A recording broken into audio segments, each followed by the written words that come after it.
From Giants wide receiver Homer Rhino Jones spiking a football in the end zone for the first time in 1965, to Terrell Owens signing a football with a sharpie, touchdown celebrations have always been a source of entertainment and controversy. At one point, things got so out of hand that in 2006, the NFL amended its rules to say that any player who left his feet or used a prop, like a towel, the goalpost, or vulgar moves to celebrate a touchdown would be handed an automatic 15-yard penalty and possibly thousands of dollars in fines. This is a look at the craziest banned touchdown celebrations in NFL history. T.O. is the Michael Jordan of touchdown celebrations. From popcorn to pom-poms, this entire video might be all about Terrell Owens' touchdown celebrations, starting with one of his wildest.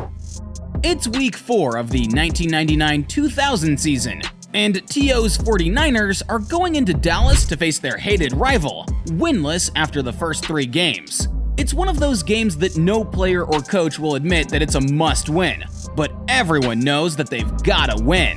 Owens balled out. He caught 2 touchdowns in a 41-24 Niners victory. But it's what he did after scoring his 2 TDs that everyone remembers. There goes Owens, puts it down, and George Teague levels it. Here it goes. And now Teague. I don't blame Teague for doing that. Who would later go on to say that he'd do it again if he had the chance. Ironically, T.O. was not fined for this most famous celebration, as he was for many others. Like the time that involved Sharpie pens, which are renowned for signing babies' heads, marking up school desks, and touchdown celebrations? When Terrell Owens pulled a Sharpie out of his sock and signed the football that he just caught for a touchdown, you knew the NFL would never be the same again. On the last play on the other side, and this play comes to the left. And the Niners have the lead again. Predictably, the suits at the No Fun League were not amused, leading to a new rule mandating immediate ejection for any player possessing a hard, foreign object on their body. The jokes could write themselves. One big winner in all of this was Newell Brands, the owner of the Sharpie pen, whose sales went through the roof. No word on whether Owens was ever sent a royalty check.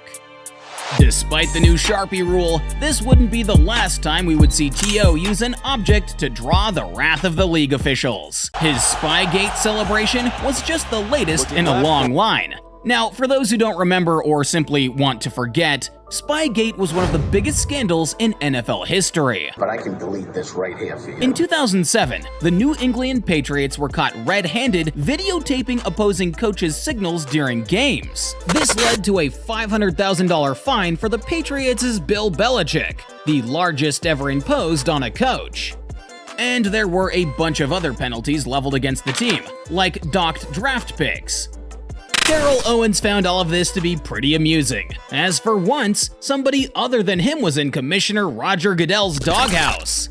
Unfortunately, this would be short-lived. After T.O. caught a touchdown against the Dolphins, which ironically are one of the teams the Pats illegally videotaped, he mocked the whole thing by hiding behind a goalpost and pretending to film the action on the field. The NFL fined Owens $7,500 for the celebration, saying that he used the ball as a prop, but it was just as much the fact that he brought something up that the league would just as soon like to forget about. However, what is actually pretty unforgettable is this next celebration, especially the astronomical fine that came with it. Wide receiver Joe Horn, who was an underrated 4-time Pro Bowler and also the best dad ever, pulled off one of the most memorable foreign object celebrations ever. When his 4-year-old son, J.C. Horn, who is now all grown up and a cornerback for the Carolina Panthers, couldn't attend a Sunday night game in 2003, Joe promised he would call him instead.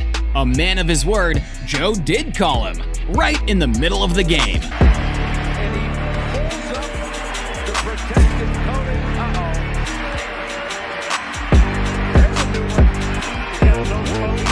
After a touchdown reception in the second quarter, Joe's teammate, wide receiver Michael Lewis, lifted the safety padding from the goalpost and handed Horn a flip phone. Joe grabbed the phone and staged a call to his son watching at home. The call was one of the most expensive in history, costing the wide receiver a $30,000 fine. I am never gonna financially recover from this. But it was worth every penny. But after one rule change, that's where things got crazy.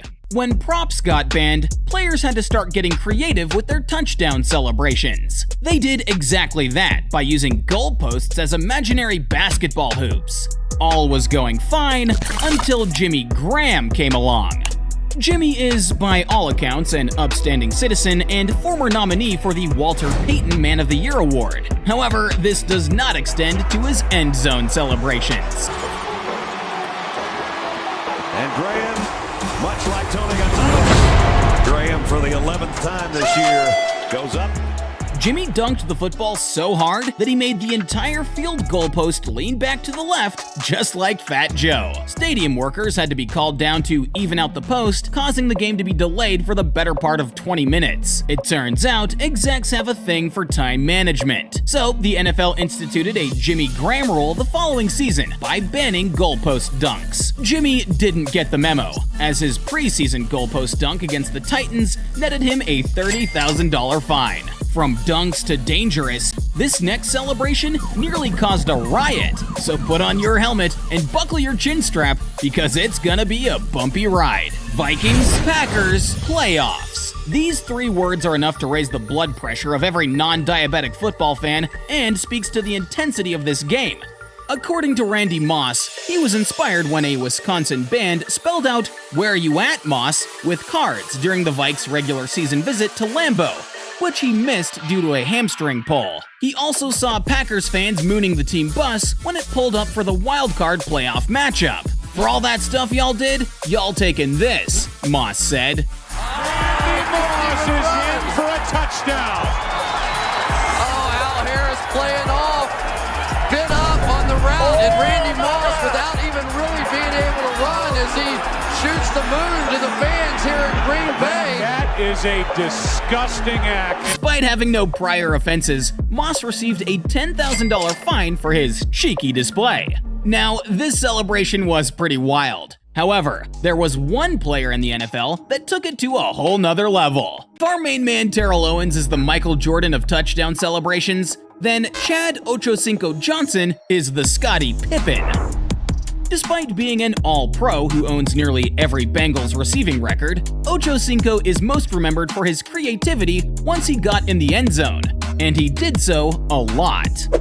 You may remember him from such touchdown celebrations as whipping out the sombrero and poncho, and taking over as one of the on-field cameramen. Ochocinco's touchdown celebrations involved pretending to bribe an official in the middle of the game.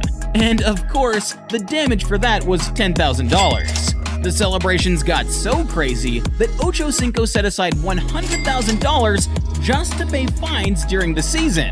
Talk about a smart investment. Chad will go down as one of the greatest entertainers in NFL history.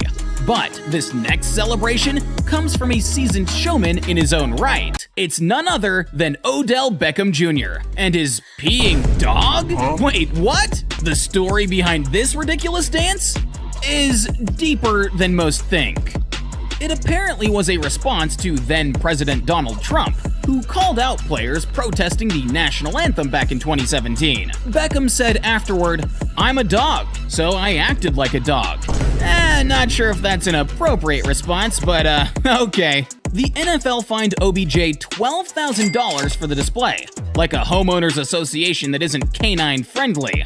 Good thing he wasn't called worse, or we might have had a non-PG celebration right in the middle of the field. From dogs peeing to dudes wiping their behinds, this video is now officially in the outhouse. Which, coincidentally, is where Jets running back Isaiah Crowell should have been when he decided to use the football like a roll of Charmin Ultra Wipes. The drive, here's a cutback for the touchdown for Crowell.